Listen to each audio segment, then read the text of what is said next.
దాదాపుగా 300 కోట్ల రూపాయల చిల్లర శంకుస్థాపన చేసి మన ముందు వచ్చిన పెద్దలు భట్టి విక్రమార్క గారు ఈ రాష్ట్ర ఉప ముఖ్యమంత్రి గారిని మనందరిని ఉద్దేశించి మాట్లాడాల్సిందిగా మనం చేస్తా ఉన్నాం.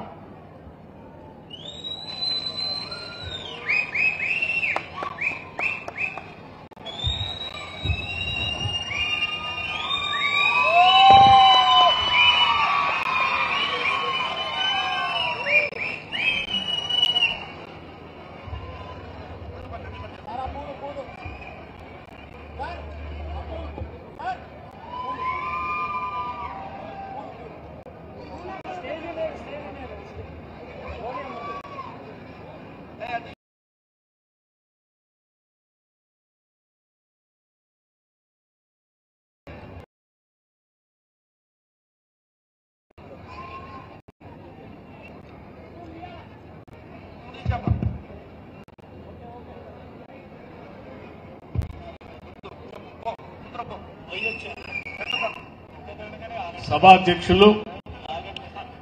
సోదరులు స్థానిక శాసనసభ్యులు శ్రీ రామదాస్ నాయక్ గారికి, అట్లాగే వేదిక మీద ఉన్నటువంటి మాజీ శాసన మండలి సభ్యులు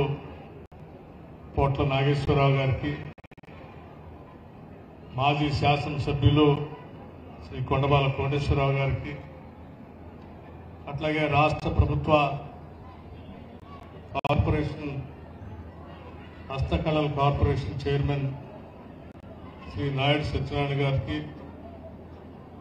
రాష్ట్ర ప్రభుత్వ గిడ్డంగుల సంస్థ చైర్మన్ రాయల నాగేశ్వరరావు గారికి, జిల్లా కాంగ్రెస్ కమిటీ అధ్యక్షులు శ్రీ పువ్వాడ దుర్గాప్రసాద్ గారికి, మండల కాంగ్రెస్ కమిటీ అధ్యక్షులందరికీ, ఇక్కడ ఉన్నటువంటి అన్ని మండలాల కాంగ్రెస్ ప్రెసిడెంట్ అధ్యక్షులకి, అట్లాగే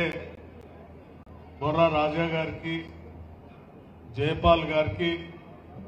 నూలోతు లక్ష్మి గారికి, Myra market committee chairman బోళ్ల Gangaram గారికి, జిల్లా అధికారులైనటువంటి జిల్లా కలెక్టర్ శ్రీ అనుదీప్ దుర్శెట్టి గారికి, జిల్లా పోలీస్ కమిషనర్గా ఉన్నటువంటి శ్రీ సునీల్ దత్ గారికి, ఎన్పీడీసీఎల్ సిఎండి వరుణ్ రెడ్డి గారికి, అట్లాగే ఇతర ప్రజాప్రతినిధులందరికీ, కార్యక్రమానికి ఇక్కడ విచ్చేసినటువంటి అనేక పార్టీల రాజకీయ నాయకులకి, ముఖ్యంగా ఈ ప్రాంత ప్రజలందరికీ, ఈ పాఠశాలలో చదువుకున్నటువంటి చిన్నారులకి, మహిళా సంఘ సభ్యురాళ్ళకి, సంక్షేమ రంగం కోసం తప్పిస్తూ పనిచేస్తున్నటువంటి ఇతర మిత్రులకి, మీడియా మిత్రులందరికీ కూడా ముందుగా నా హృదయపూర్వకమైనటువంటి నమస్కారాలు. ఈరోజు వైరా శాసనసభ నియోజకవర్గానికి సంబంధించినంతవరకు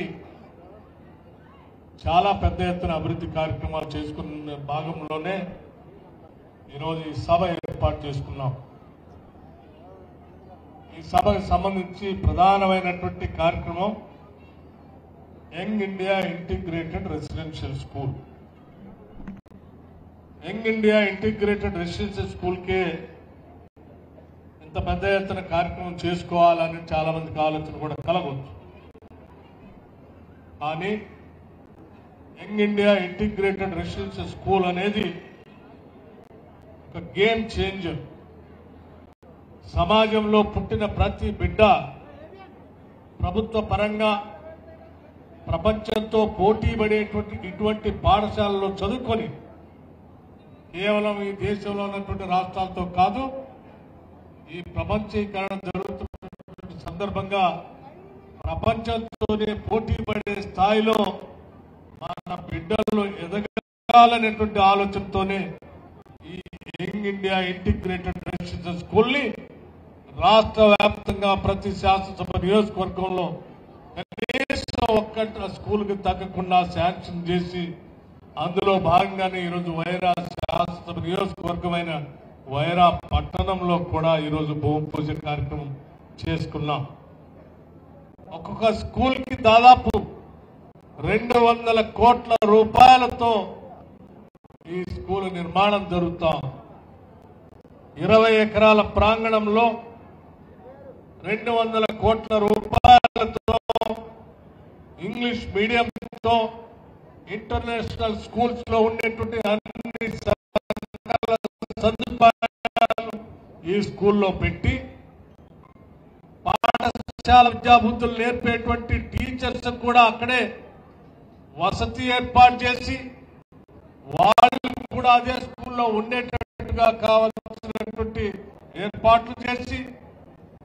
ఆ పాఠశాలలో చదువుతున్నటువంటి విద్యార్థులు చదువు ఒక్కటే కాదు, చదువుతో పాటు ఇతర కరిక్యులర్ యాక్టివిటీస్ కూడా ఉండేటట్టుగా, అంటే స్పోర్ట్స్ లో ఉంటే స్పోర్ట్స్, లిటరరీ యాక్టివిటీస్ లో ఉంటే లిటరరీ యాక్టివిటీస్, ఇంకా ఏ ఇతర రంగంలోనైనా వాళ్ళకి ఆసక్తి ఉంటే ఆ ఆసక్తిని గమనించి వాళ్ళని ప్రోత్సహించే స్థాయిలో ఉండేటువంటి వ్యవస్థని ఆ స్కూల్లో ఏర్పాటు చేసి ఈ స్కూళ్ళు బహుశా భారతదేశంలోనే ఇటువంటి స్కూళ్ళు ఏ రాష్ట్రంలో కూడా లేనంత స్థాయిలో తెలంగాణ రాష్ట్రంలో మనం మొట్టమొదటిసారి ఇంత పెద్ద ఎత్తున ఏర్పాటు చేసుకుని ముందుకు పోతా ఉన్నాం. దాంట్లో భాగంగానే ఈరోజు వైరా పట్టణంలో కూడా భూమి పూజ కార్యక్రమం చేసుకొని ప్రారంభోత్సవం చేసుకోవటానికి త్వరితగతిన పనులు మొదలు పెట్టాలి అనేటువంటి ఆలోచనతో ఈ కార్యక్రమాన్ని ఏర్పాటు చేశాం. క్వాలిటీలో కానీ లేకపోతే విధానంలో కానీ జరిగే పనుల కార్యక్రమంలో కానీ ఎక్కడా నిధులకు ఇబ్బంది లేకుండా ఈ పాఠశాలకు కావాల్సిన నిధుల్ని ఇప్పటికే 30 కోట్ల రూపాయలు జిల్లా కలెక్టర్ గారి అకౌంట్లోకి రాష్ట్ర ప్రభుత్వం నుంచి ట్రాన్స్ఫర్ చేయటం కూడా జరిగింది. అంటే పని అవుతా ఉంటే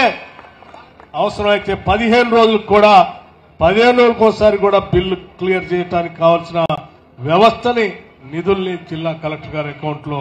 ఏర్పాటు చేశాం. ఇంత ప్రత్యేకమైనటువంటి దృష్టిని ఈ విద్య పైన స్థాపించి ముందుకు వెళతా ఉన్నాం. ఇక్కడ ఉన్నటువంటి తల్లిదండ్రులకి, ఇక్కడికి వచ్చినటువంటి నాయకులకి, ఇక్కడికి వచ్చినటువంటి మీడియా మిత్రులు అందరూ కూడా నాకు తెలిసి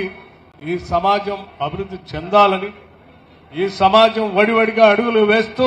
అభివృద్ధి చెందాలని కోరుకుంటున్నటువంటి వాళ్ళే. అందుకే సాధ్యమైనంత మేరకు వారి వారి పిల్లల్ని, వారికి తెలిసినటువంటి వారి పిల్లల్ని కూడా రాష్ట్ర ప్రభుత్వంచే ప్రారంభించబడినటువంటి రెసిడెన్షియల్ స్కూల్స్ లో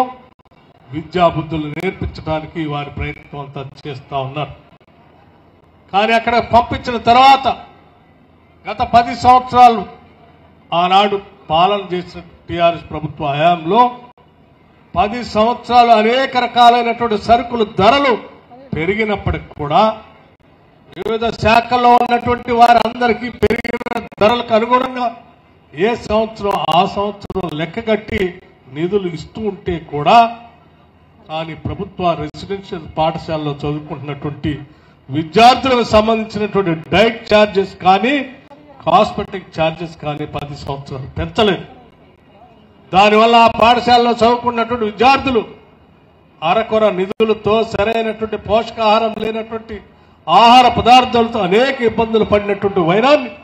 ఈ ప్రభుత్వం అధికారంలో రాగానే మొట్టమొదటిగా చేసింది రాష్ట్రంలో పెరిగిన ధరలకు అనుగుణంగా లెక్కగట్టి ఈ రెసిడెన్షియల్ స్కూల్స్ లో చదువుకుంటున్నటువంటి ప్రతి విద్యార్థికి 40% డైట్ ఛార్జెస్ ఒకటేసారి పెంచినటువంటి చరిత్ర కూడా ప్రభుత్వానికి. అంతేకాదు పిల్లలు చదువుకునే సమయంలో వాళ్ళకి ఇచ్చేటువంటి కాస్మెటిక్ ఛార్జెస్, సబ్బు కానీ నూనె కానీ ఇతర అవసరాలు కానీ ఏమి పెంచకపోతే కేవలం అవి అరకొరగా నిధులు అందుతా ఉంటే కొనుగోలు చేయలేనటువంటి పరిస్థితుల్లో ఆ పాఠశాలలో చదువుకున్నటువంటి విద్యార్థులకి సరైనటువంటి ఆరోగ్య పరిరక్షణ లేకపోవడం ఇబ్బంది పడుతున్నటువంటి పరిస్థితుల్లో గమనించి ఈ కాస్మెటిక్ ఛార్జెస్ ని ఒకటేసారి 200% పెంచినటువంటి ప్రభుత్వం కూడా కేవలం ఈ ప్రభుత్వం. ఇవన్నీ నేను ఎందుకు చెప్తా ఉన్నానంటే కేవలం డైట్ ఛార్జెస్ 40% పెంచడమే కాదు,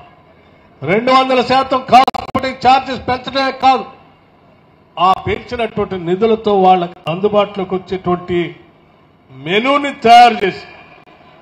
నిష్ణాతులైనటువంటి డాక్టర్లతో